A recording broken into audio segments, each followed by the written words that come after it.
and broadcast.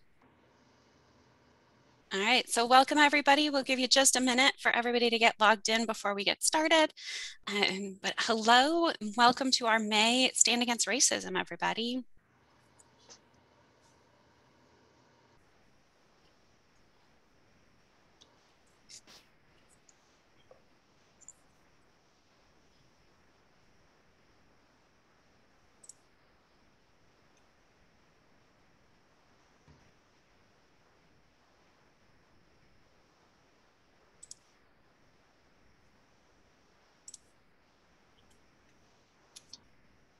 And everybody in Facebook Live can see the screen being shared and our cameras, like the three of us, basically.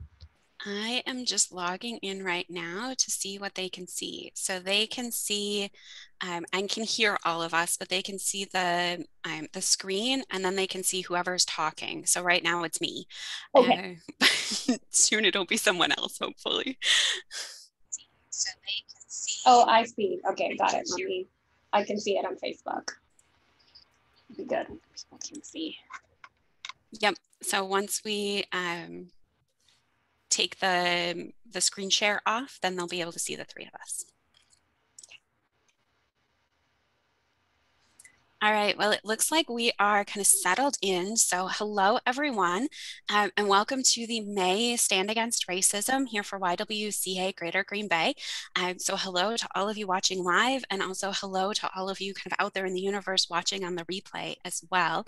We're so glad to have you join us today as we talk about mental health and the impacts of racism on mental health, what those kind of racial disparities are, and how mental health is really impacted by racism as well. So we have two really fantastic panelists with us here today. First, we have Dr. Yasmin Fuentes. Hi, Dr. Fuentes. Hi. Do you want to give a kind of 3-sentence bio? Sure. So hi, everyone. My name is Dr. Fuentes. I am a psychiatrist at Prevea.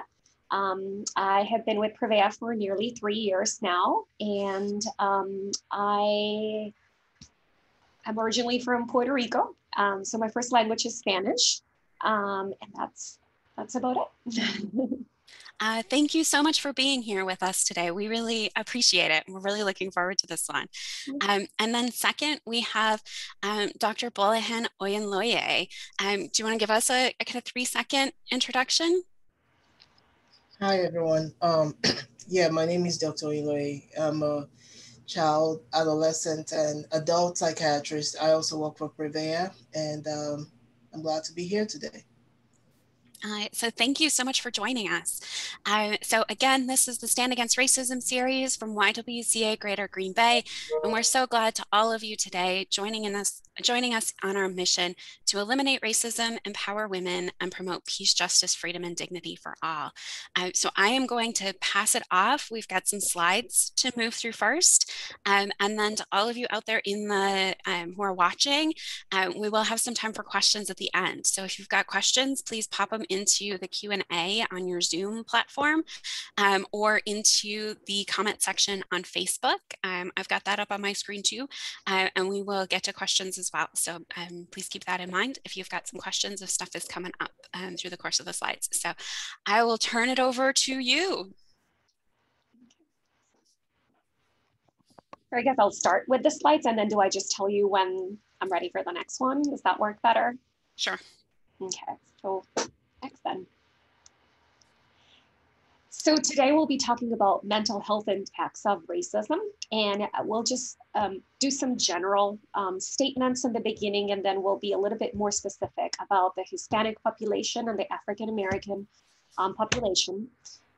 Needless to say, minorities are more likely to experience negative life events such as poverty, unemployment, incarceration, or abuse. And our society often overlooks minorities' contributions to society, to history, to culture, and they tend to focus mostly on negative racial stereotypes. Financial institutions overall are less likely to grant them credit. And whenever there is a disaster such as the global pandemic, the economic fallout on minorities' communities is worse. Next. So discrimination on the basis of race and ethnicity can cause or worsen pre-existing conditions and mental health. It can lead to things such as depression, anxiety, PTSD, substance use disorders, or suicidal thoughts. Racism is twice as likely to affect a person's mental health than their physical health. And there are gender differences. So gender can also influence how people of color experience racism. For example, some Black women identified with the strong Black woman stereotype, which includes being resilient, self-sacrifice, and self-reliance. And although this can be very positive traits, identifying with this stereotype can cause increased levels of stress or depression due to the pressure that this stereotype places on women just having to be strong at all times. And additionally, minorities can face discrimination on the basis of race and also gender simultaneously. Next one. So racial trauma, you don't need to really experience racism firsthand to feel traumatized or for your mental health to suffer. Just watching news reports of police brutality against minorities, witnessing prejudice against your friends or family or neighbors are to, or being subjected to the rhetoric of some political leaders can cause trauma. And racial trauma can also be passed down from one generation to the next, just by recounting of harrowing stories, for example, or just the sustained mistreatment of a particular community. Next. And there is a great disparity for minorities when it comes to accessing mental health resources. Even accessing a therapist, you may still encounter discrimination within the healthcare system itself. Sort of a lack of cultural understanding by the medical professional can also result in misdiagnosis or inappropriate treatment. And as well, other barriers for people seeking mental health, which is the stigma, carrying a stigma for many people to look for mental health help, such as seen as a sign of a personal weakness, having few minority therapists or doctors. Most therapists, counselors, and psychiatrists are Caucasian. And sometimes, for example, a white therapist might misinterpret a minority's client's experience, which can lead to misdiagnosis. For instance, it has been shown many times that Black men are particularly more likely to be diagnosed with schizophrenia than their white counterparts. Misunderstanding of mental health problems, for instance, some religious figures may mistake mental health problems as failings of faith and discourage professional treatment. And of course, there is always the language barrier. Next one. So access to resources. So racism affects the person's ability to access resources, including mental health treatment, and that can occur for many reasons. But in the United States, mostly it is due to economic disparity and health insurance factors.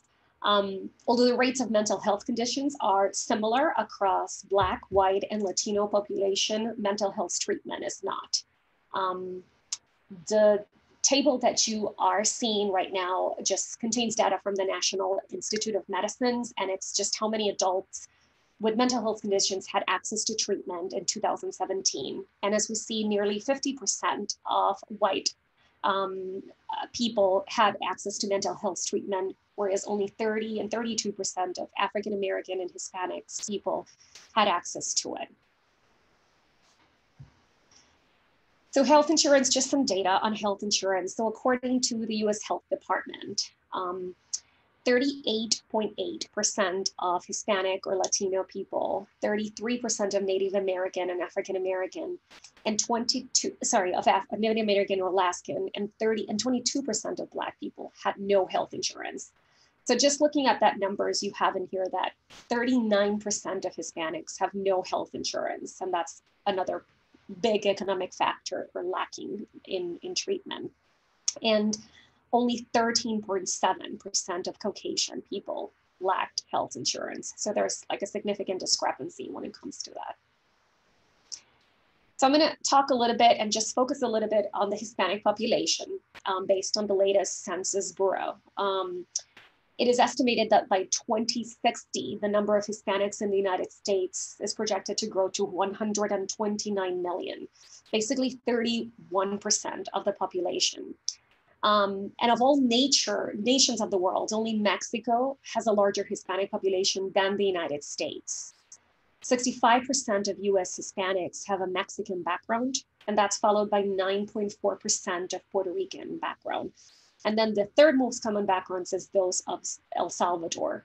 Latinos tend to be highly concentrated in particular states throughout the US, mostly in Texas, California, and New Mexico. Actually, nearly 50% of New Mexico's population is Hispanic.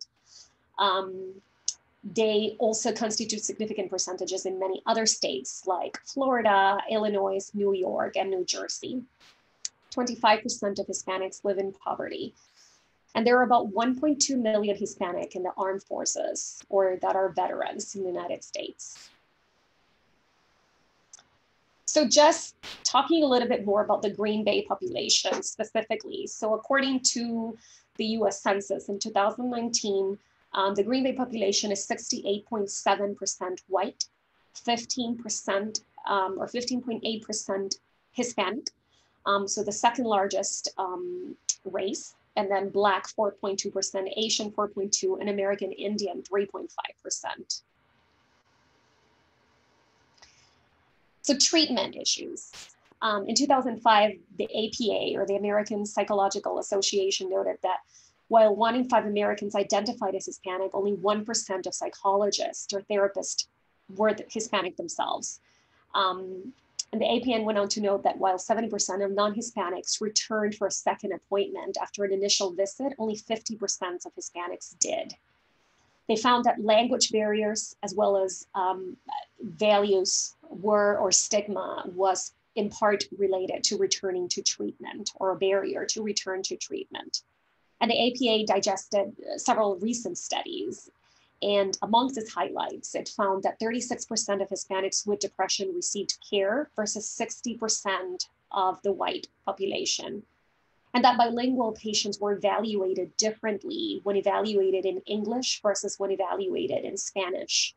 And Hispanics were more frequently undertreated than the Caucasian population. So access, talking about access and insurance, according to research reported by the Health Services Research, 40% of whites had mental health services reported that they would seek treatment for mental health versus only 27% of Hispanics.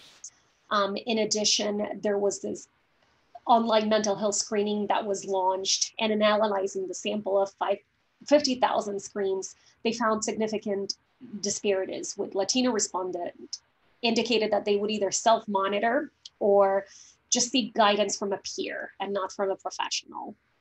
Both of these findings echoed pretty much what we knew before, which is that when it comes to Latinos and mental health disorders, fewer than 1 in 11 contact an actual mental health specialist. And according to the US Census 2011, prior to the Affordable Care Act, 30% of Hispanics lacked insurance versus only 11% of whites.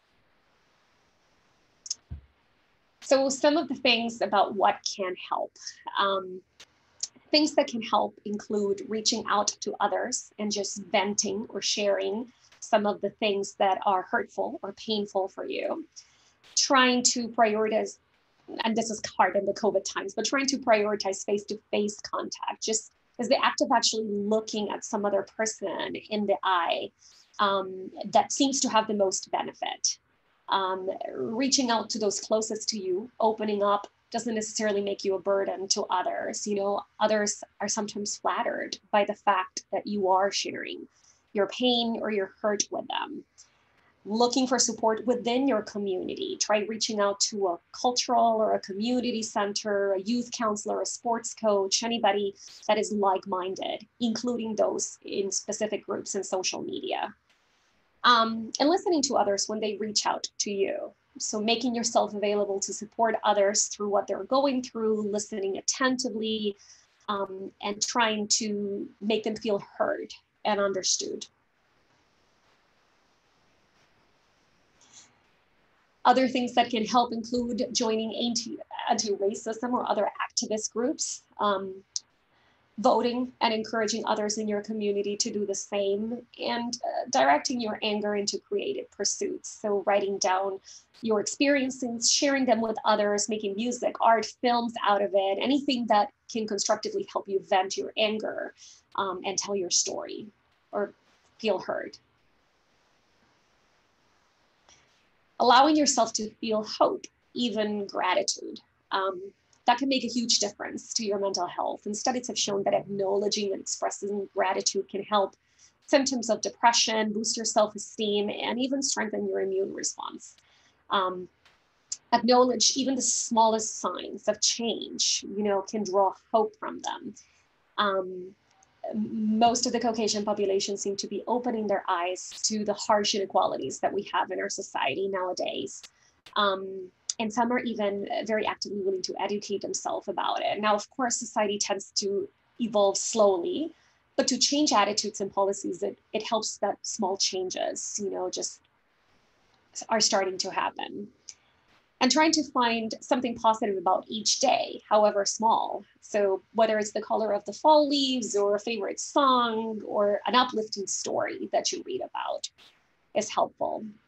And then write these moments down. So it sounds kind of corny, but making a note of all the small things that you are grateful for or that bring you hope.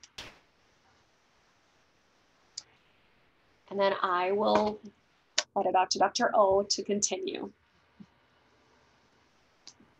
All right. So can you hear me?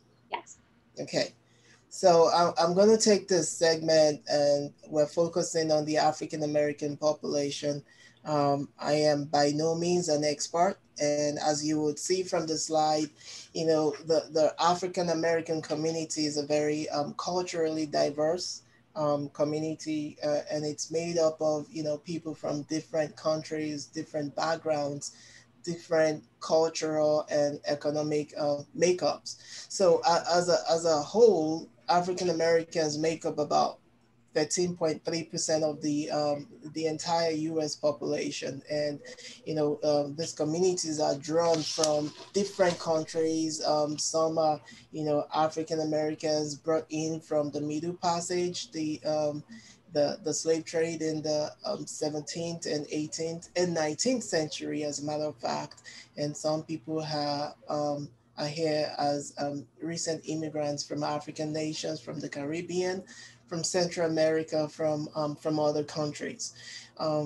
So when we're going into the demographics of the makeup of the African American nation, about 27% of African Americans actually live below the poverty level as defined by the U.S. federal government standards, compared to about 10.8% of non-Hispanic whites. So that reflects the disparity in socioeconomic standings that is seen in African American communities. The factors responsible for this are diverse, and we'll try to talk about some of that moving forward. The other thing to note is that about 30% of African American households are headed by a woman with no adult male present in the household, compared to 9% of non-Hispanic white households. So that also represents some disparity. There has not been a lot of direct causation effects linked to this, but when you look at some associative factors, you would see that this also does play a huge and significant role in the overall mental health of African American families. Can we go to the next slide, please? So the other thing to note with African American communities is that the rates of mental illness in African Americans is actually very similar to that of the general population. But when we talk about access to services and the availability of those services, there is a disparity. As mentioned by Dr. Fuentes in our presentation, it's minorities often tend to receive a poorer quality of healthcare and a reduced access to culturally competent care. When you're dealing with minorities, especially African Americans, it's not a one size fits all approach, and it has to be individualized. It has to be culturally competent and meeting the individual at their exact point of need. When we look at the demographics, and by the way, all of this information is from the APA toolkit for physicians, so this can be easily accessed online. So only 1 in 3 African Americans that need mental health care actually get it. They actually receive it.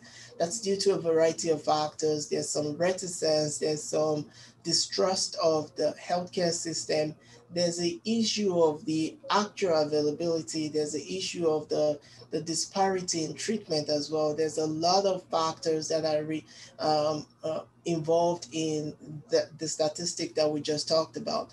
And compared to non-Hispanic whites, African Americans with mental health problems have lower rates of any mental health utilization, including prescription medication, community treatment, and outpatient services, access to care. But then you always find out that the opposite is the case when it comes to inpatient healthcare. And again, that also circles back to a point made by my colleague in her presentation that there's a lot of misinterpretation, there's a lot of bias involved when it comes to treating, African American communities where they're more likely to be diagnosed with serious mental health problems. They're more likely to be hospitalized, but then the subsequent follow-up in the community that prevents recidivism and repeat inpatient hospitalization is more likely than not lacking in most cases. And that causes recidivism, that causes increased reliance on inpatient services, and as a whole, it causes a huge financial burden. Now, when a person is not being supported in the community that they're living in, the chances of relapses, the chances of recidivism increases exponentially, and over time, that leads to healthcare fatigue. When a person comes into the hospital repeatedly, and an African American person uses the emergency room as their outpatient clinic, it gets to a point in time where they get fatigued because of labeling, because of misdiagnosis, because of being told that they're drug seeking, that more often than not, they're unwilling or hesitant to access these services. And that leads to the disparities in care that we've observed. Can we go to the next slide, please? So the factors, like I initially mentioned, that put African Americans at risk of mental health problems, the reason why racism impacts the mental health of African Americans is the first thing is the racial bias. It's the discrimination. That contributes to poor physical and mental health as a matter of fact. And when we talk about racism in the African American community, it can be overt, like in your face racism that you just don't belong here, or we have some preconceived notions about what African Americans are, and they've been profiled to be assumed to be criminals, especially adult African American males, and they're more likely to be stopped and searched based on the perceived notion that they must be up to no good in some way. And so that has an impact over time. It wears you down. And historical trauma has also contributed immensely to that. We're talking about Jim Crow, we're talking about redlining, we're talking about the historical physical sexual assault that has gone on for centuries in the African American community.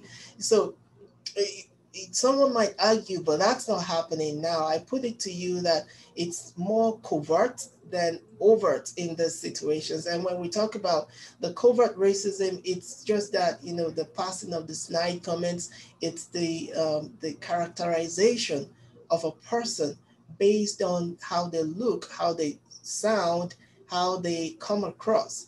And then they get put in a box of, this is how these type of people act, and so this is the response to these type of people. That's covert racism. So microaggressions and covert racism also lead to discrimination, and that has a cumulative effect, worsening mental health outcomes. And then we also see that, when it comes to socioeconomic factors as well, African Americans are more than likely to, have a lower socioeconomic status. They're also more likely to experience housing discrimination. They're more likely to experience mass incarceration. All of those things are social determinants of mental health, and they all contribute in some way to have an additive value, increasing and predisposing people to mental health problems over time. And then we also talk about trauma, and trauma in its way can be, broken down into individual trauma. So African Americans would disproportionately experience adverse life events, including poverty, including victimization, including abuse, including trauma, from law enforcement, from um, their communities as a whole, because like we talked about, they're more likely to be in a lower socioeconomic community that has a lot of crime, has poor education, and doesn't have as much resources as other communities. So they're more than likely to experience individual trauma as a part of the African American community. So trauma can also be a collective trauma that is experienced as a people. And then, we don't have to look too far to see the complex trauma histories that have permeated the African American story over centuries in America. And that predisposes people to increased risk of mental health problems. So again, we're talking about separation from family, mass incarceration, victimization, substance use, negative government policies. All of these things have been collective traumas that have been, permeating and pervading the African American community for decades, if not centuries. And we don't need to look too far to see practical examples of all of this. So complex trauma also refers to, the intertwining of trauma that is experienced by an individual as part of a collective. So you're experiencing trauma as a person, but you're also part of a family, you're part of a neighborhood, you're part of a community that has also experienced trauma. So that has a, not even an additive effect, it has a multiplicative effect on the trauma response, and the trauma that suppresses your vibrancy as a whole, and increases your likelihood of suffering from a mental health outcome. And I don't have to explain historical trauma, I don't have to explain cultural trauma in terms of recent events and everything happening in our nation. So all of these factors put together or experienced as an individual factor put African Americans at a greater risk for experiencing mental health problems. Can we go to the next slide, please? Okay. So what are the barriers to care that are experienced by African Americans?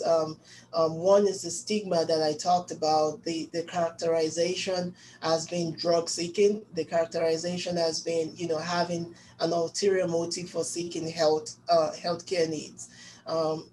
for someone that uses the emergency room as their outpatient clinic, because they don't have insurance to cover regular outpatient needs, or they don't even have the access, they do tend to be characterized as drug seeking, and less than optimal care is being given to these people. Now, I understand that it's not exclusively an African American problem, but then it's disparitarily felt in African American communities.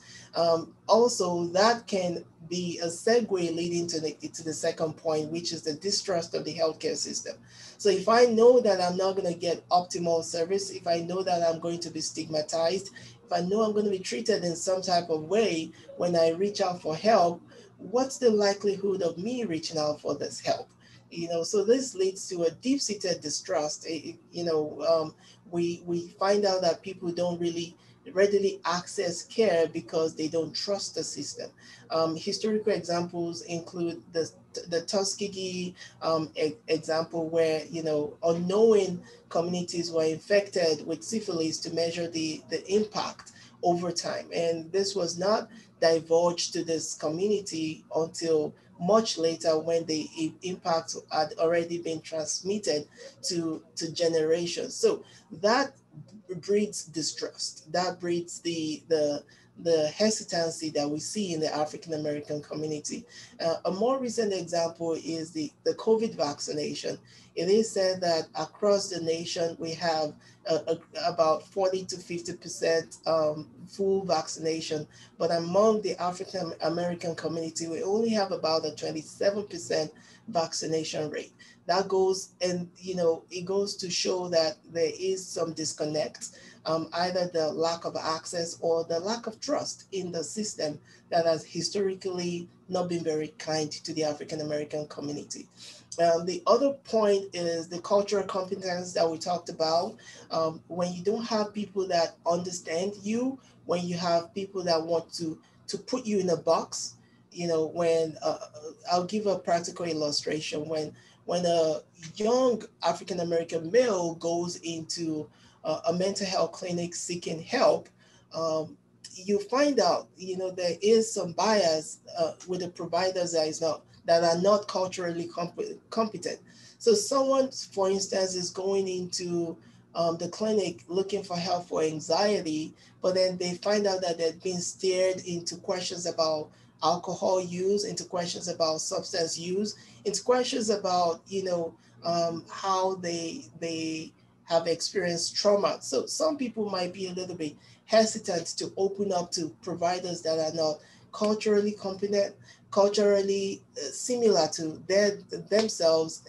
When we talk about their backgrounds and all, and things of that nature. So a lack of culturally competent providers also represents a very significant barrier to accessing mental health care in the African American community.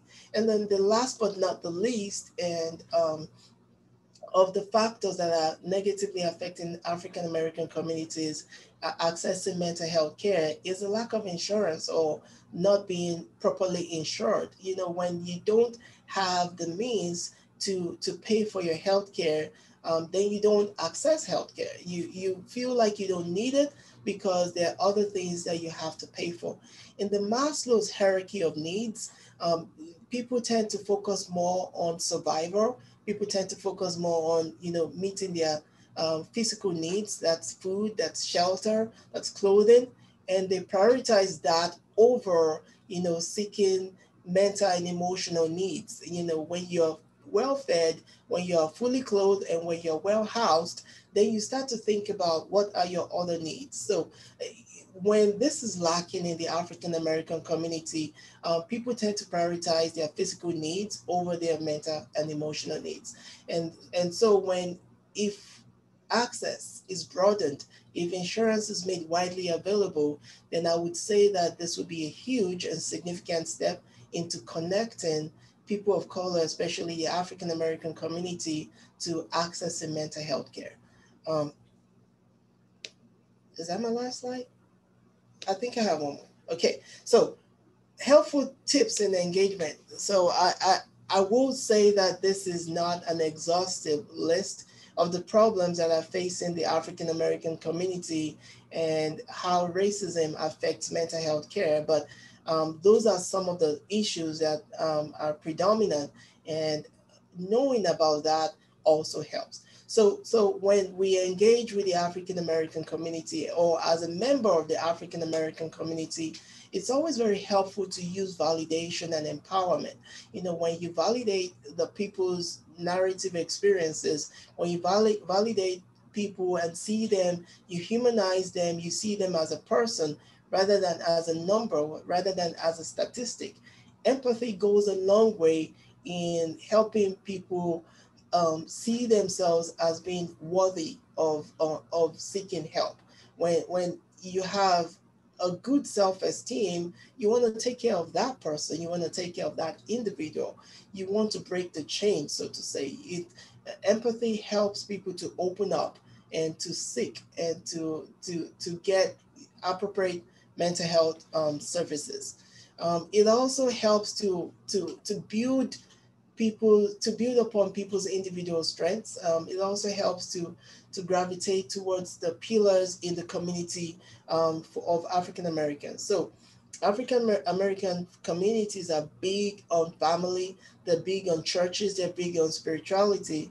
It also helps to incorporate all these things in, you know, building silos of resiliency and to help with mental health engagement. When we use the family and spiritual support, we're more likely to get better outcomes in terms of accessing and engaging in mental health care. And also a consideration of historical trauma and avoiding reacting, especially in light of recent events that has happened in our society.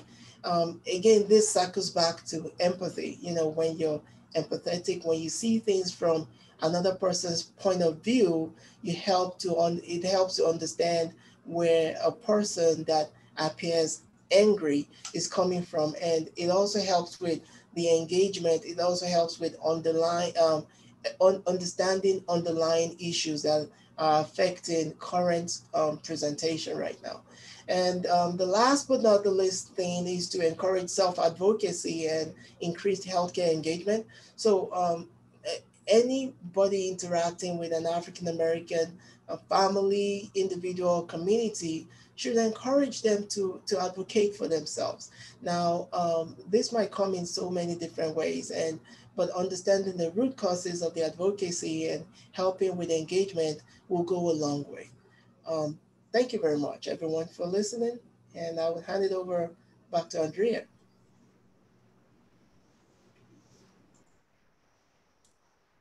So thank you so much for that. That's a really good framework and some helpful data for us to start kind of grounding conversation and starting to understand some of these pieces. I particularly really loved this last slide and talking about cultural competency, and I'd like to touch on that just a little bit more. I love that you include kind of both sides of that cultural competency coin in terms of here's some stuff that you got to be aware of your own biases. You've got to be aware of those kinds of pieces. But then also this other side of it of what are the kinds of cultural strengths and assets that a person has that you can really work into planning and therapy and treatment and how you sort of help somebody to move forward. So I really appreciate that you included kind of both of those pieces, that we've got to be aware of our own biases and our own stuff that's going on and how do we kind of get our own stuff in check. But then also this other piece of how do we really recognize those assets that people have and that are maybe different for different cultural groups in that as well. So I appreciate that.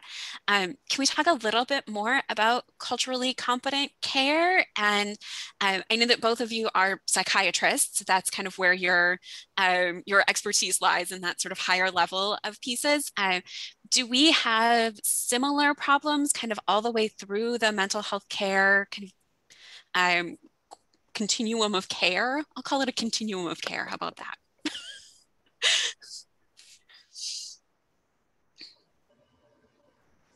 Jasmine, do you want to take that? Talking about, I guess your question is talking about cultural competence when it comes to physicians, or trying to understand the question? So in terms of social workers and therapists and kind of that whole mental health care continuum of all of the people that we've got out there, are we seeing similar problems all the way across that continuum? Similar problems when it comes to the lack of racial diversity when it comes to providers.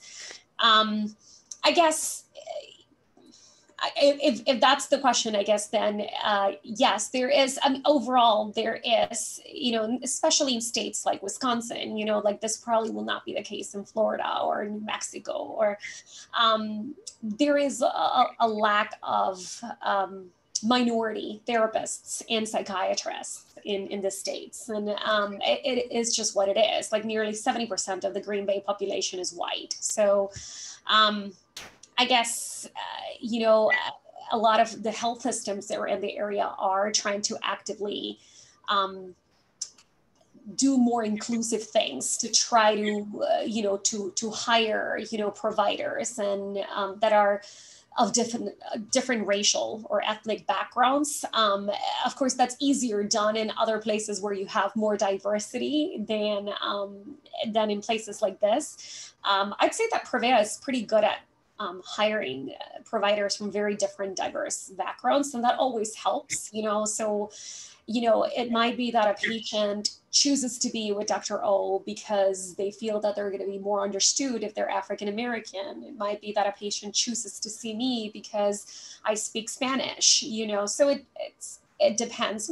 And with the therapist, you know, there is some, you know, variability. We do have a therapist that speaks Spanish, and obviously, you know, it's easier to see a therapist that wouldn't need an interpreter, you know, to be present in the room when you're talking about traumatic things. So.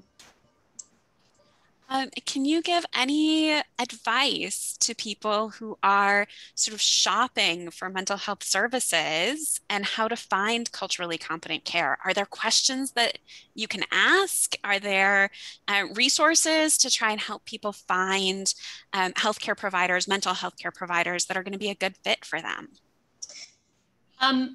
I think that's a double-edged sword, because how it works, particularly in Wisconsin and around this area, is that you are basically limited to seeing the provider that you're, to seeing the provider where mostly your primary care physician is at. So if you have a primary care physician at Aurora, you need to see providers, or meaning psychiatrists and therapists at Aurora. If you have a primary care physician at Belling, you need to stick with Belling. And if you have a primary care physician in Prevea, you need to stay with the psychiatrist and the therapist at Prevea. Once you know where your primary care physician is, then I think I'd encourage people to go on the different health systems websites and read a little bit about the background of the provider. You know, all health systems have different pages in which you can read what are some of the things that, how your provider is going to be like. Where are they from? What are their languages? What do they have more experience treating?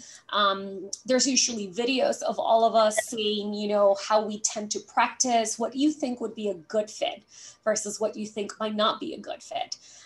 So I think people are limited, you know, to whatever health system they need to go to. But once you know which one is yours, then you have the ability to read about the different providers and ask for an appointment with whomever you think might be a good fit. So if I may say something to piggyback on that too, cultural competence is not an innate quality, it's an acquired quality. So people learn to make themselves culturally competent. And, you know, it's not something that it's not something that you take for granted. So the fact that I am a Black psychiatrist doesn't mean I understand all of the complexity of the Black or the African American community.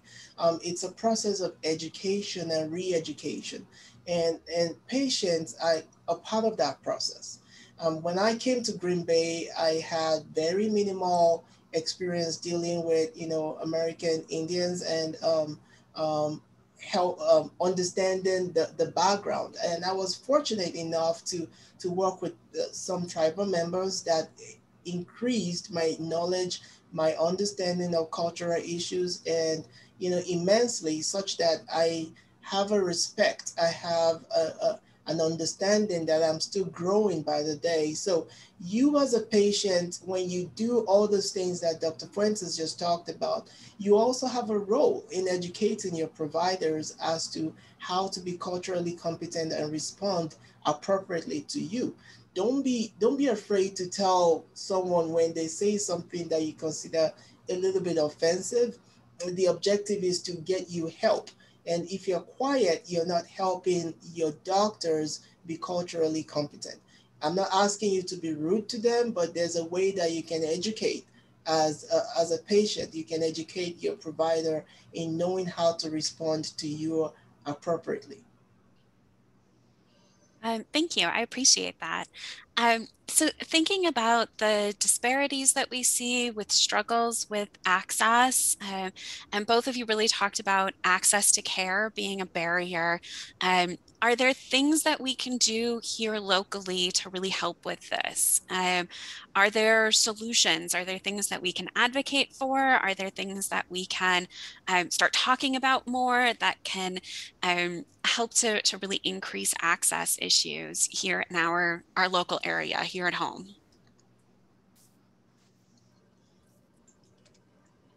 I think that all across the United States, the biggest problem with mental health and specifically psychiatry is access. It is the conversation that we have on a daily basis. And the reality of it is that there's just, unfortunately, simply not enough psychiatrists for the amount of people that require mental health treatment and evaluation.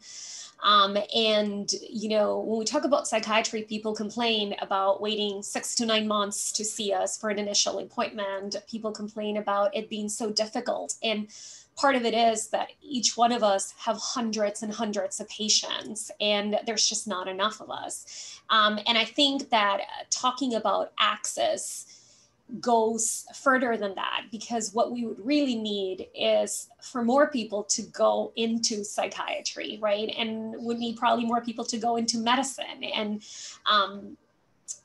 what we need is more of us, but it's such a complex issue, because you talk about access, but it's usually the waits are so long to get in to see a psychiatry. And that is not only the case here, that is the case along all of the United States. Now, of course, there's bigger cities tend to have more access.